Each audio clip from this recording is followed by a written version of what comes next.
What's up, YouTube? This is Too Raw for TV. Alright, so this is a requested video from one of my subscribers. They wanted me to do a comparison between Hall of Famers Walt Frasier and the late Dennis Johnson. Of course, unfortunately, we lost Dennis Johnson back in February of 2007. He was only 52 years old when he suddenly collapsed and died of a heart attack. Walt Frasier, I believe, is approaching 80 now. I think he's approaching 80. If he's not 80 yet, seems to be in generally good, if not great health. He was blessed with longevity, something that unfortunately eluded Dennis Johnson, at least as far as his lifespan is concerned. But both these players played about the same period of time as far as career. I think Walt Frasier played, I think it was around, I believe he played around 15 years or 14 years in the NBA. Gotta check that right quick. Let me see. Walt Frasier, I believe, was 1966 to 1980. No, 1967 to 1979. So he played 12 years in the NBA. So, but I thought he actually retired during the 79-80 season. Let me check this out. Yeah, he did. He retired midway through the 1979-80 season, as he was having an injury-plagued career. So he retired maybe like at the very end of 1979, maybe beginning of 1980. So he played about 12, 13 years. Dennis Johnson played, I think, 14 seasons. I think it was from 1976 to 1990. And most people remember him as a member of the Boston Celtics, though before that he played with the Seattle Supersonics and the Phoenix Suns. Both of them were great point guards. For the era that they played in, they were considered big point guards. Both about 6'4", 200 pounds. Especially in Walt Frazier's era, that was a big point guard. Oftentimes in his era, point guards were 5'11", 6 feet tall, 6'1". So he was a big point guard for his era. And even Dennis Johnson was one of the bigger point guards in an era where point guards were still 6'1", 6'2", maybe 6'3". Both were known as great defensive players. Walt would have been on more all-defensive teams, but that award, all defensive first team selections, did not start until 1968-69.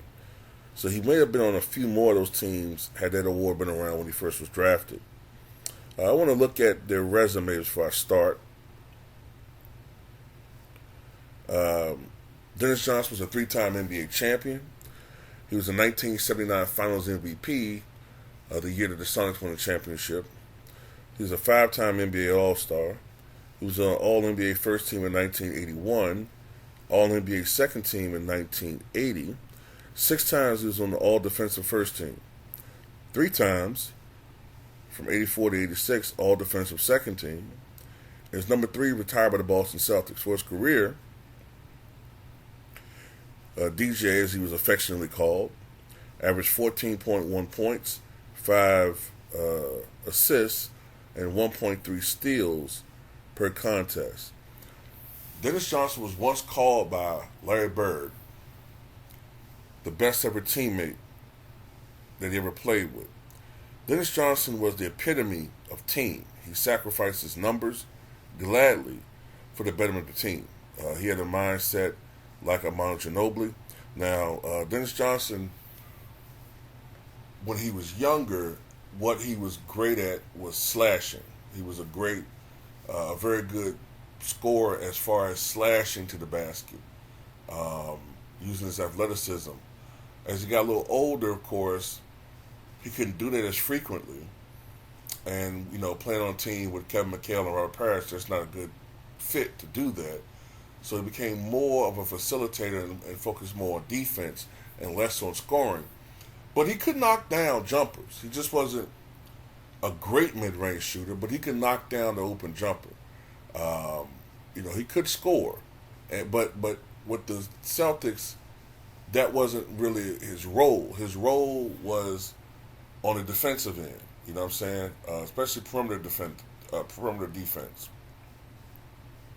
And some facilitating. Because you got to remember, one of the main reasons why Boston acquired Dennis Johnson was because of their weakness in the backcourt on defense. They used to get abused by abused by perimeter guards, in particular in the Eastern Conference by one Andrew Toney. Matter of fact, he destroyed the Boston Celtics so often that he was called the Boston Strangler. Matter of fact, I want to see if I can pull up his stats right quick.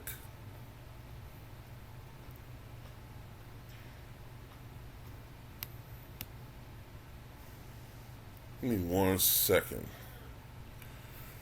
Andrew Toney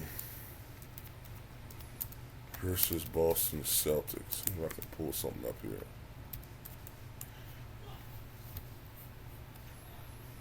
See if StatMe's pull something up.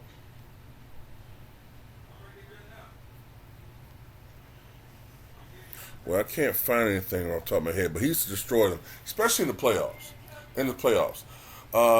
Walt Frasier was a better, I would say he was a better shooter, especially mid-range shooter, a somewhat more complete player than Dennis Johnson. To be honest with you, Walt Frasier should rank higher than what he does on the all-time list when it comes to great point guards. At one point, 25, 30 years ago, he was seen as a top 5 point guard. Now he's sort of seen as top 10, and sometimes not even in that top 10 listing.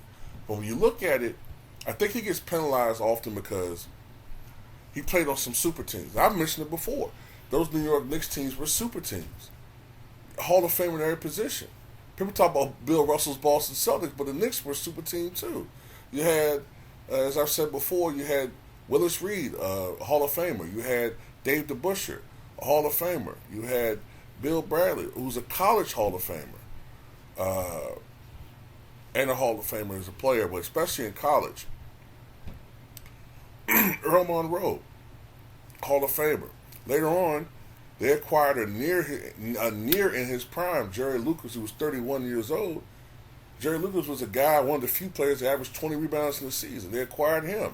Dick Barnett is arguably a borderline Hall of Famer. So those teams were loaded. So that hurts Walt Frasier a little bit that he played on those teams. But that doesn't take away from the fact that he was one of the most complete point guards the game has ever seen. He could do it all. He was a great defensive player. All right? Make no doubt about it, he could shut down anybody in the backcourt.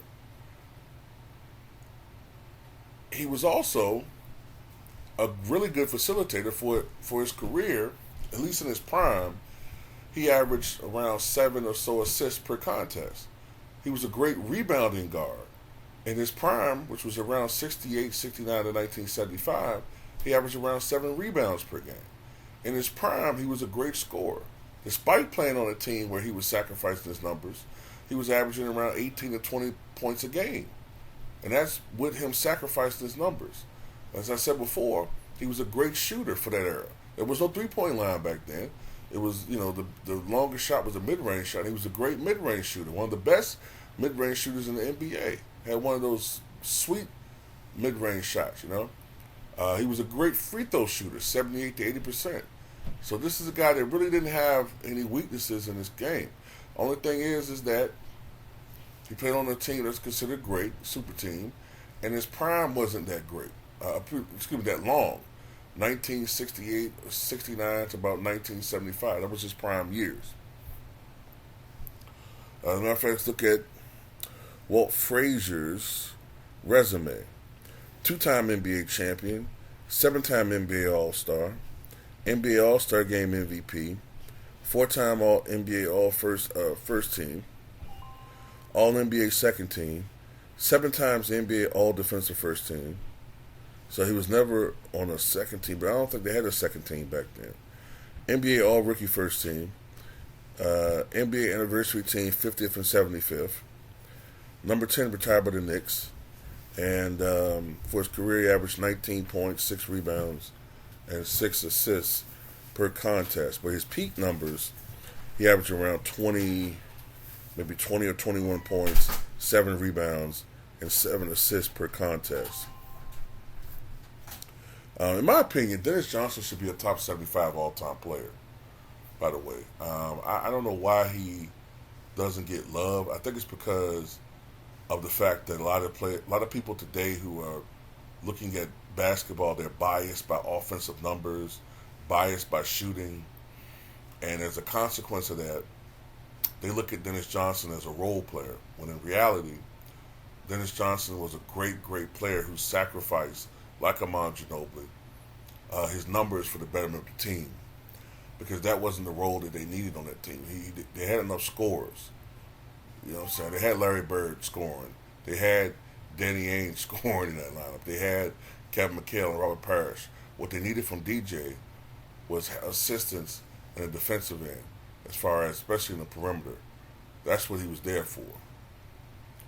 Now, I know people are going to mention, well, didn't Michael Jordan score 63 points against him? Well, look. I'm talking about Michael Jordan. Michael Jordan and guys like that, Kobe, they can score against anybody. You know? Jrue Holiday is a great defensive player. But, you know, Jimmy Butler averaged 38 points per game against him. It's just one of those things, you know? I guess if I had to go with one of these guys, I would go with Walt Frasier. He was, I think, the more complete player, the more accomplished player. Dennis Johnson even admitted some years ago, when he was with the Celtics, that he patterned a lot of his game after Walt Frasier. You know, Walt was a guy who also was a slasher. Now, you can make an argument too that maybe Walt Frasier should have at least been co-MVP in 1970 when they needed it, the best game of his career. 36 points, 19 rebounds, 36 points, 7 rebounds, 19 assists, and I think he had, 7 steals in the game, unofficially. They didn't count steals back then. So I think the guy had a line of 36 points, 7 rebounds, 19 assists, 7 steals. You know, so when they needed it, he contributed greatly to that game where they won by, 115-99 or so. So when Willis Reed wasn't available, Walt Frasier stepped up and put on a vintage performance. So you have to wonder, if he didn't play on teams that were loaded like that, what type of numbers could Walt Frasier put up? He probably could have averaged 25 points per game easily, 26, 27 points per game. But anyway, I would go with Walt Frasier. I think DJ is a top 75, minimum at least top 80 all-time player. Well, maybe I can go top 90. At the very least, top 90. That's as low as I'll go. Walt Frasier is definitely a top 50 all-time player, in my opinion. I think he's in that top 40 to 50 range. You know what I mean? So I just think he was a better scorer.